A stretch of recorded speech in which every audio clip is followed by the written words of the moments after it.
I'm Sarah Hammaker, Crosswalk contributor, and today I want to walk you through my article, How to Have a Healthy Relationship with Your In-Laws.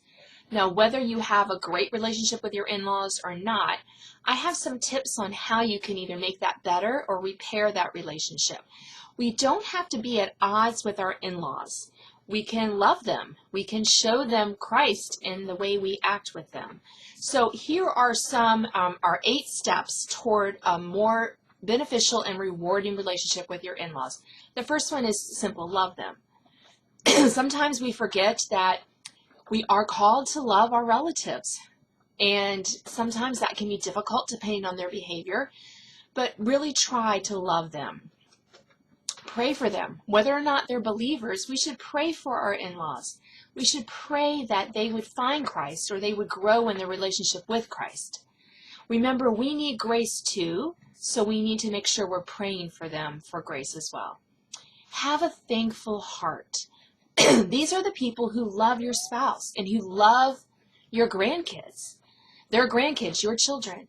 And so we need to be thankful for that. We need to be grateful for them for loving this person that we're married to as much as we do. We should respect them for who they are.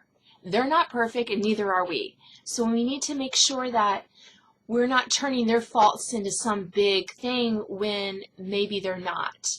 We need to make sure that we are not setting them up as the bad guy when maybe we look at things differently.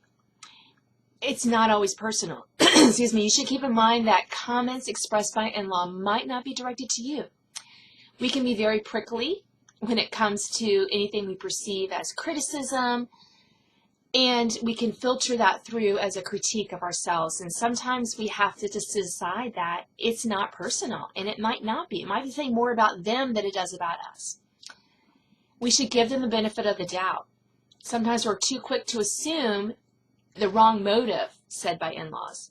We can put on glasses that kind of color how we view them, how we view our interactions with them. And it could be that we just need to overlook that little stuff, that their personalities may be really different from how we are. And that maybe help us to not give them the benefit of the doubt. So whenever we can, let's give them the benefit of the doubt. Enjoy their traditions. We may have married into a family that have very different traditions from us. It could be very cultural traditions. It could be very social traditions. It could be extremely different. Rather than think, oh, that's wrong, and why are you doing that, in a negative way, why don't we ask questions? Why do you celebrate Christmas this way? Why do you not give gifts on your birthday? I mean, there could be a whole host of things that we can learn. And this will be good to maybe provide some fresh insight into how they were brought up and what are their customs. There's no right way. This is especially true when tackling holidays and traditions and stuff. There's not only one way to celebrate Christmas. There's not only one way to celebrate birthdays. There's not only one way to raise children. And while you may feel that your way is the best way, and you should be able to create your own traditions as a family, we still need to remember that just because we want to do it this way doesn't mean that their way is wrong. When we first had our children, my mother was very gracious and told us we should be, she doesn't expect us to be at her house every Christmas morning anymore, that we need to start our own traditions.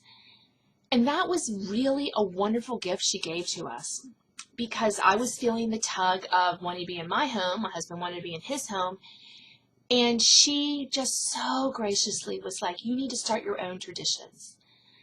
Sometimes you have to be the one to say, I'm sorry, we need to start our own traditions, but we'll do Christmas Day with you. We'll do the day after Christmas. We'll do Christmas Eve. We can kind of work through some of those things. But remember, there's no right or wrong way to celebrate it. For mother and father-in-laws, keep in mind that your child married this person, and so that should be all you need to know to extend grace and love and good wishes. You might not agree that it's a good fit, but it's not your marriage. You should just be supportive as much as you can. For son and daughter-in-laws, Remember that your spouse's parents are the one who raised the person you married. So they did something right. Even if you think they did a lot of things wrong, they still had a hand in creating the spouse that you married. Now, I'm going to end on one final note of caution. Sometimes in-laws can be toxic. Sometimes there's unsafe behaviors there.